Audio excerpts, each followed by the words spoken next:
சுந்தர் ராமசாமி அவர்கள் எழுதின ஜே சில குறிப்புகள் அப்படின்ற ஒரு கட்டுரை தொகுப்பு. அந்த கட்டுரை தொகுப்பு ஜே அப்படின்ற ஒரு எழுத்தாளரை பற்றினது. அதை ஆரம்பிக்கும் போதே அதிமேதாவித்தனத்துக்கும் அற்ப ஆயுளுக்கும் அப்படி என்னதான் ரகசிய உறவோ, தமிழில் பாரதி, புதுமை பித்தன், அழகிரிசாமி அப்படின்ற இந்த வரிசையில நம்ம ஜேஜேவையும் சேர்த்துக்கணும் அப்படின்னு சுந்தர் ராமசாமி அவர்கள் ஆரம்பிச்சிருப்பார். அந்த வரிசையில நாமுத்துக்குமார் அப்படின்ற ஒரு கவிஞர், எழுத்தாளர், பாடலாசிரியரை நம்ம கண்டிப்பா சேர்த்தேதான் ஆகணும். நாமுத்துக்குமார் அவர்கள் ரொம்ப குறுகிய காலமே வாழ்ந்திருந்தாலும் அவருடைய எழுத்துக்கள் இன்னும் பல்லாயிரம் ஆண்டு வாழும் அப்படின்றதுல எந்த சந்தேகமுமே இல்லை. இந்த வீடியோல நம்ம நாமுத்துக்குமார் அவர்களை பத்தி தான் பார்க்க போறோம். வீடியோ பிடிச்சிருந்தா மறக்காம சேனலை சப்ஸ்கிரைப் பண்ணிட்டு வீடியோ லைக் பண்ணுங்க. வாங்க வீடியோக்குள்ள போறோம். ஒரு நடுத்தர குடும்பத்துல தமிழ் ஆசிரியரோட மகனா காஞ்சிபுரத்துல பிறந்தவர் தான் நாமுத்துக்குமார். நாமுத்துக்குமார் அவர்களுடைய இலக்கிய பயணம் அப்படின்றது அவருடைய சின்ன வயசுல இருந்தே தொடங்குது.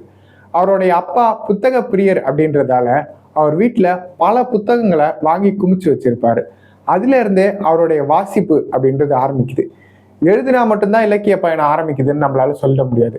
என்னைக்கு நம்ம புத்தகத்தை தொடர்ந்து வாசிக்க ஆரம்பிக்கிறோமோ அன்னிலேருந்தே நம்ம இலக்கிய பயணம் அப்படின்றது ஆரம்பிச்சிருது.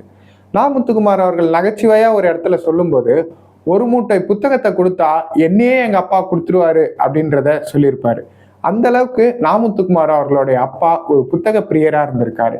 அந்த வாசிப்பு பழக்கம் தான் நாமுத்துக்குமார் அவர்களுக்கும் வந்திருக்கு. சின்ன வயசுல இருந்தே தீவிர வாசகரான நாமுத்துக்குமார் சினிமால இயக்குனர் ஆகணும்னு தன் நண்பர் உதவியோட சென்னை புறப்பட்டு வந்தாரு நாமுத்துக்குமார் அவர்கள். பல பேருக்கு நாமுத்துக்குமார் அவர்களை தூர் கவிதை மூலயமா தான் தெரியும்.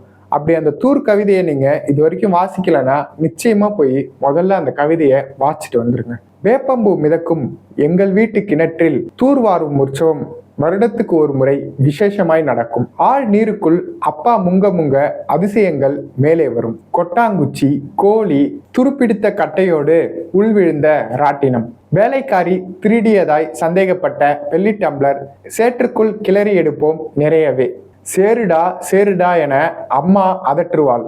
இருந்தாலும் சந்தோஷம் கலைக்க யாருக்கு மனது வரும்? படை வென்ற வீரனாய் தலைநீர் சொட்ட சொட்ட அப்பா மேலே வருவார். இன்று வரை அம்மா கதவுக்கு பின்னால் இருந்துதான் அப்பாவோடு பேசுகிறாள். கடைசி வரை அப்பாவும் மறந்தே போனார் மனதுக்குள் தூர் எடுக்க. நாமுத்துக்குமார் அப்படின்ற ஒரு மிகப்பெரிய படைப்பாளிய பல பேர்கிட்ட கொண்டு போய் சேர்த்தது இந்த தூர் கவிதை தான். இந்த கவிதையை எழுதும்போது நாமுத்துக்குமார் அவர்களுடைய வயது 21. நாமுத்துக்குமார் அப்படின்ற ஒரு மிகச்சிறந்த கவிஞர், படைப்பாளி இந்த தமிழ் திரையுலகுக்குள்ள எப்படி வந்தார், அதுதான் இந்த வீடியோவில் நம்ம பார்க்க போறோம். கணையாழி சார்பா ஒரு கவிதை போட்டி சென்னையில நடந்துட்டு இருந்தது.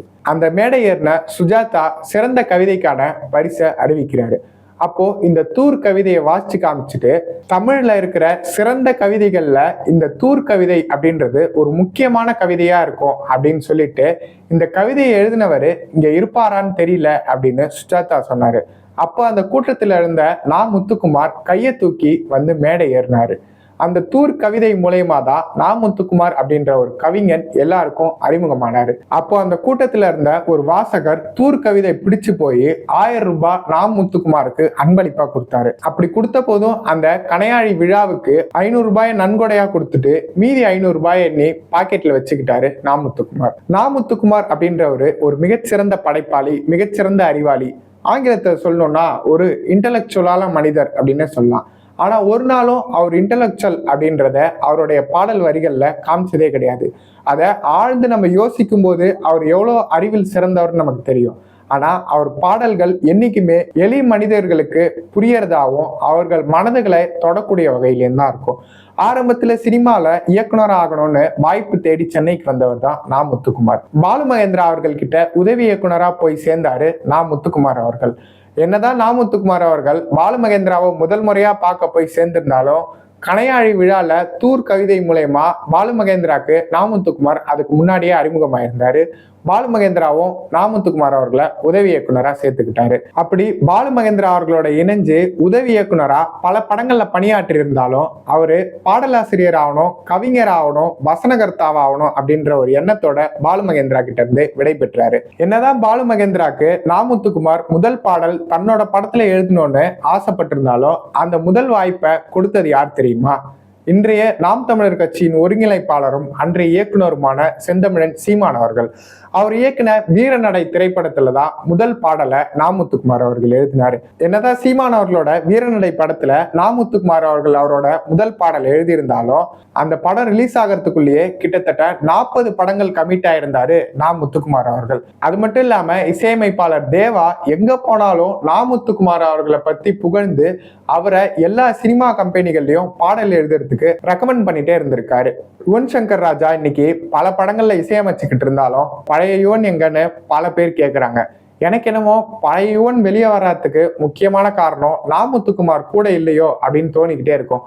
அப்படி இந்த நா. முத்துக்குமார் யுவன் சங்கர் ராஜா அப்படின்ற மெகா ஹிட் கூட்டணி முதல்ல இணைஞ்சது பாலா அவர்கள் இயக்கத்துல வெளிவந்த நந்தா திரைப்படத்துல தான். அதற்கப்புறமா இந்த 2 காம்போ சேர்ந்து என்னென்ன மாதிரியான ஹிட் பாடல்கள்லாம் தமிழ் சினிமா கொடுத்தாங்கன்னு நான் சொல்லி உங்களுக்கு தெரியணும்னு அவசியம் இல்லை. ஒரு வழியா பல வருடங்கள் கழிச்சு நா. முத்துக்குமார் அவர்கள் வரிகள் பாலு மகேந்திரா படத்துல இடம்பெறதுக்கான சூழ்நிலை அப்படின்றது அமைஞ்சுது. ஜெயராம் அவர்களை வச்சு இயக்குன ஜூலி கணபதி அப்படின்ற படத்துல எனக்கு பிடித்த பாடல் அது உனக்கும் பிடிக்குமே அப்படின்ற பாடல் தான் பாலு மகேந்திரா இயக்கத்துல நா. முத்துக்குமார் எழுதின முதல் பாடல்.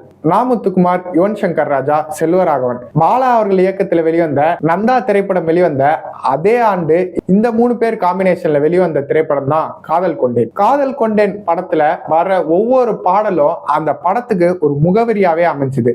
நா. முத்துக்குமார் அவர்கள் அதன் பிறகு எழுதின ஒரு புத்தகத்துல எனக்கு அறிமுகம் கொடுத்த சீமான், அடையாளம் கொடுத்த செல்வராகவன் அப்படின்னு மென்ஷன் பண்ணியிருப்பாரு. நம்ம ஒரு நாளைக்கு இந்த காம்பினேஷன்ல வந்த பாடல்களை குறைஞ்சது 2-3 பாடல்களையாவது இன்னைக்கு வரைக்கும் கேட்டுக்கிட்டு இருக்கோம். லிங்குசாமி அவர்கள் இயக்கத்துல வெளிவந்த ரன் திரைப்படத்துல இருந்தான் ஓப்பனிங் சாங் கிங்கா மாறினாரு நா. முத்துக்குமார் அவர்கள்.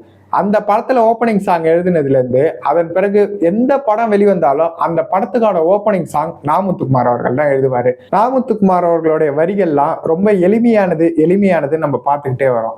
அந்த எளிமையான வரிகளுக்கு நா. முத்துக்குமாரே சில உதாரணங்களை சொல்றாரு. கண்ணதாசன் அவர்களுடைய வரிகள்ல உருவான நான் பேச நினைப்பதெல்லாம் நீ பேச வேண்டும் அப்படின்ற பாடல் மாதிரி ரொம்ப எளிமையா மக்களுக்கு புரிகிற மாதிரியான பாடல்களா இருக்கணும். பாரதியாருடைய வரிகளான மக்களுக்கு புரியாத வண்ணம் இலக்கியம் செய்கிறவர்கள் அதை திரைச்சீலை போட்டு மறைக்கின்றனர் அப்படின்றதையும் உதாரணமா சொல்லுவாரு.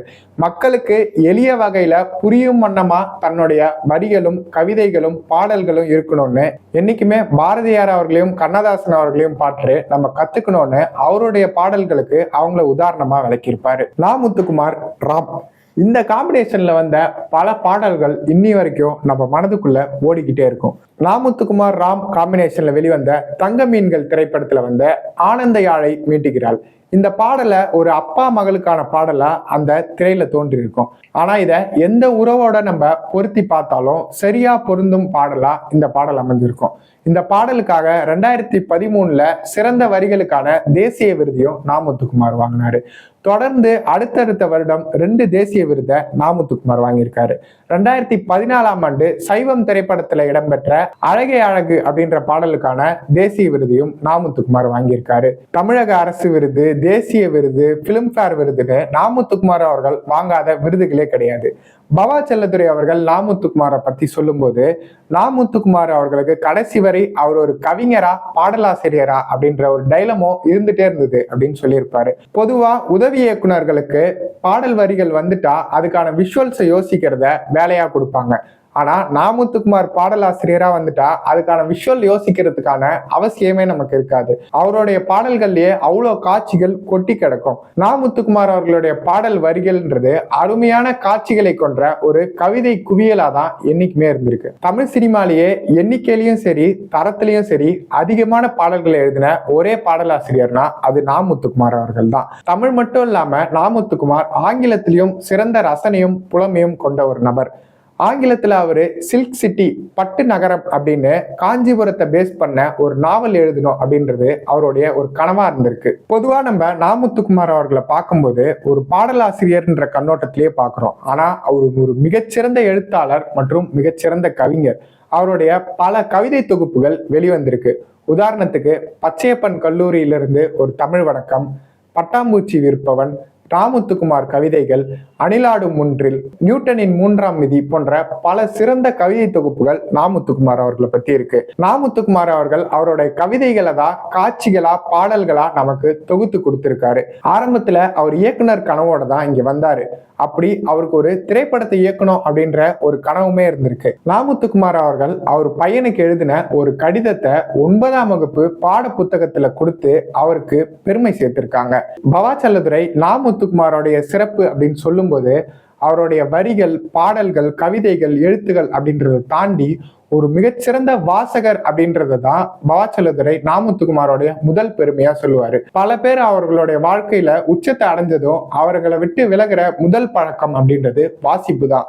ஆனா நாமுத்துக்குமார் அவர்கள் கிட்ட கடைசி வரைக்கும் இருந்த ஒரு முக்கியமான பழக்கம்னா அது வாசிப்பு பழக்கம். தொடர் வாசிப்பு மூலயமா ஒரு சிறந்த வாசகனா அவருடைய அறிவை தொடர்ந்து நாமுத்துக்குமார் கூர்த்திட்டுக்கிட்டே இருந்திருக்காரு. நாமுத்துக்குமார் எனும் கவி பறவை அவருடைய மெல்லிய இறகுகளால கவிதைகள் மூலயமா, பாடல் வரிகள் மூலயமா, பேச்சுக்கள் மூலயமா, இலக்கியங்கள் மூலயமா மனிதனே கவனிக்க தவறிய மனித நுண் உணர்வுகளை நம்ம கண்முன் கொண்டு வந்து காட்சிப்படுத்தினவர் தான் நாமுத்துக்குமார் அவர்கள். இந்த வீடியோவை ஆரம்பிச்சப்போ நான் சொன்ன மாதிரியே அதிமேதாவித்தனத்துக்கும் அற்ப ஆயுளுக்கும் அப்படி என்னதான் ரகசிய உறவோ. என்னதான் நாமுத்துக்குமார் அவர்கள் ரொம்ப குறுகிய காலங்களே வாழ்ந்திருந்தாலும் அவருடைய படைப்புகள் தமிழ் வாசகர்கள் மத்தியிலையும் தமிழ் மக்கள் மத்தியிலையும் இன்னும் 1000 ஆண்டுகள் நிலைச்சு நிற்கும் அப்படின்றதுல எந்த ஒரு சந்தேகமுமே இல்லை. நாமுத்துக்குமார் அவர்களுடைய கவிதைகள், பாடல்கள்ல உங்களுக்கு எது பிடிச்சது அப்படின்றதையும், அடுத்து எந்த திரை ஆளுமையை பத்தி பேசலாம் அப்படின்றத பத்தியும் கமெண்ட் பண்ணுங்க.